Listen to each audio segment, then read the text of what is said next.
A paz de Cristo, meus irmãos e irmãs. Vamos falar sobre ansiedade e um dos motivos que causa ansiedade é exatamente o nosso descontrole interno a respeito do passado, a respeito do presente e a respeito do futuro.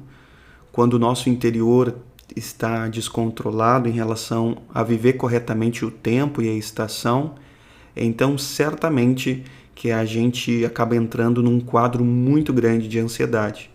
Então, vamos observar a palavra de Deus. Vamos avançar. Vamos entender sobre o passado. Vamos entender, observando o passado, nos principais homens de Deus do Antigo Testamento. Quando nós olhamos esses principais homens de Deus do Antigo Testamento, a gente consegue compreender que Deus trabalha na nossa vida na forma de fases, na forma de períodos ou de ciclos. São fases. E quando a gente está transicionando, ou seja, quando a gente está mudando uma fase, é impossível a gente voltar para o passado. Por exemplo, era o tempo de Abraão antes de ele receber a promessa, onde ele vivia com a família, vivia com a sua parentela. Mas depois Deus iniciou uma nova fase para ele e sobre o passado ele não podia voltar para o passado. A mesma coisa com José. Ele vivia bem, confortavelmente em família, era valorizado pelo seu pai, mas depois houve os sonhos de Deus na vida dele, ele foi lançado na cisterna, depois levado ao Egito e depois à prisão, enfim, antes ainda à casa de Potifar. Então, quer dizer, ele não consegue voltar a uma fase anterior, a um ciclo anterior. Nesse andar de Deus na vida dele, ele não conseguia voltar à fase confortável onde ele estava junto com seu pai e era valorizado pelo seu pai. Não conseguia voltar. Então a gente precisa entender que a gente não pode ter ansiedade em relação ao passado, que a gente precisa entender que é impossível voltar a uma fase anterior e precisa entender que muitas vezes a maturidade de Deus ou as promessas de Deus na nossa vida, elas acontecem de uma maneira muito desconfortável. Repito, elas acontecem de uma maneira muito desconfortável. Isso chama-se processo de Deus. Vamos falar a respeito de Davi, é o mesmo princípio, né?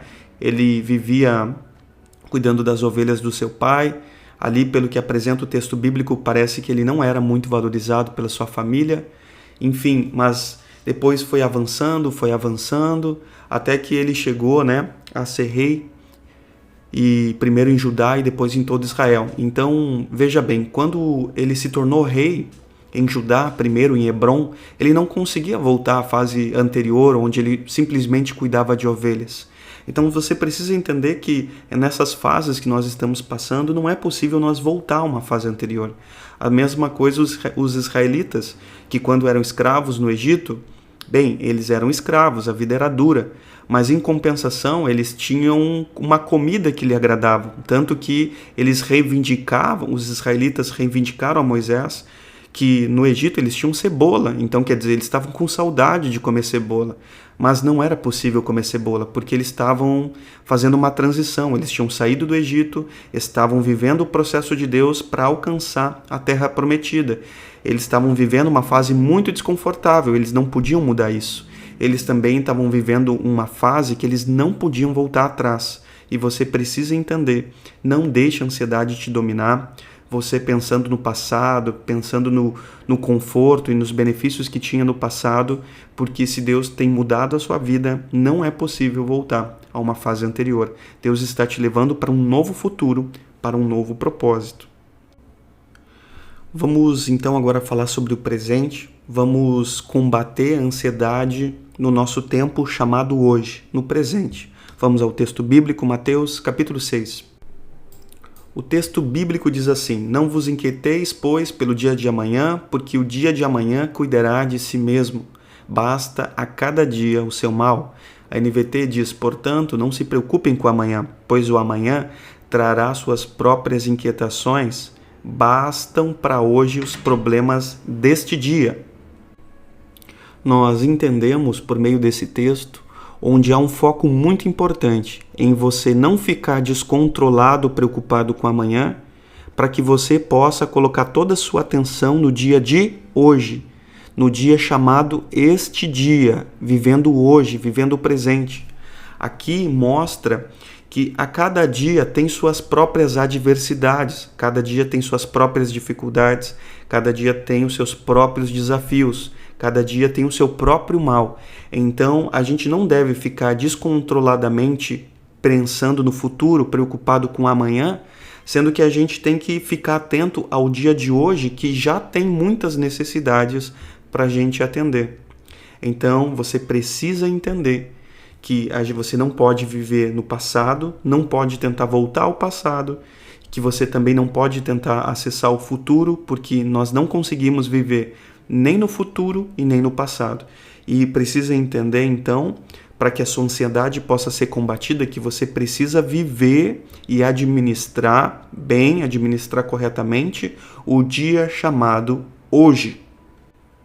E agora vamos falar do futuro. O futuro é um tempo que nós não conseguimos viver, nenhum homem, nenhuma mulher não consegue viver no futuro. Deus nunca nos permitiu isso, nós só conseguimos viver o dia chamado hoje, o presente. Vamos entender algo sobre o futuro que está em Mateus capítulo 6. O texto bíblico diz assim: "E qual de vós poderá, com todos os seus cuidados, acrescentar um côvado à sua estatura?"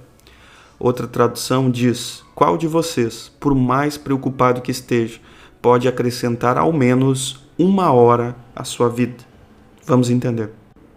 Aqui, nesse capítulo, é uma sequência do que nós já lemos antes, está no mesmo contexto, melhor dizendo, e aqui está falando a respeito que por mais preocupado que você esteja, por mais solícito, por mais preocupado, por mais nervoso ou nervosa, por mais ansioso que você esteja a respeito do seu futuro, tu não tem poder de acrescentar um côvado à tua estatura, ou seja, tu não tem poder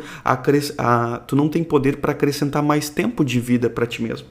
Está dizendo que você não tem poder para fazer essas coisas. Ou seja, está dizendo que a ansiedade não te traz benefício nenhum porque você não tem poder de mudança em si mesmo. Repito, que a ansiedade não traz benefício nenhum porque você não tem poder de mudança em si mesmo. Que todo o poder baseia-se em Deus. Inclusive, a sequência desse texto bíblico vai dizer: olha, vocês não podem nem as coisas mínimas.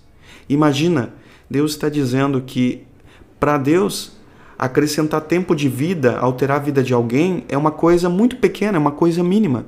E está comparando ao nosso poder. Nós não conseguimos nada. Está falando, vocês não podem nem isso, nem sequer isso. Então, esse entendimento bíblico correto nos leva diretamente aos braços do Pai, onde o nosso coração deve descansar, repousar, nosso coração deve achar repouso, descanso, e que você possa ser consolado, entender que por mais preocupado que você esteja, você não tem poder para mudar o seu futuro, mas todo o poder está nas mãos de Deus. E agora uma pergunta importante a respeito do futuro. Não é bom eu planejar o meu futuro, não é bom, enfim, eu fazer planejamento, eu fazer ações para eu já semear o meu futuro, um futuro melhor? É claro que sim. A gente chama isso de prudência, a gente chama isso de sabedoria, a gente chama isso de planejamento. Isso tudo é saudável. A única coisa que não é saudável é você ser escravo dessas preocupações a respeito do seu futuro. Deus não deseja que esse tipo de planejamento, que esse tipo de expectativa te escravize. Isso não deve acontecer. Amém, meus irmãos? Que essa palavra possa transformar a sua vida em nome de Jesus e que você possa discernir bem a respeito do passado, a respeito do presente, a respeito do futuro. Entender que o passado você não consegue mais acessar, que você não está mais vivendo no passado. A respeito do presente, entender que é a sua prioridade, que você tem que viver com sabedoria o seu dia chamado hoje, e entender que o futuro ele está nas mãos de Deus, você pode planejar, você pode semear para ele, você pode agir com sabedoria, mas que você não tem poder sobre ele, somente Deus é quem tem esse poder. Amém, meus irmãos? Que esse vídeo possa transformar a sua vida, em nome de Jesus. Repito, que esse vídeo possa transformar a sua vida. E lembre-se, se esse vídeo te edificou, lembre-se de compartilhar. A graça e a paz.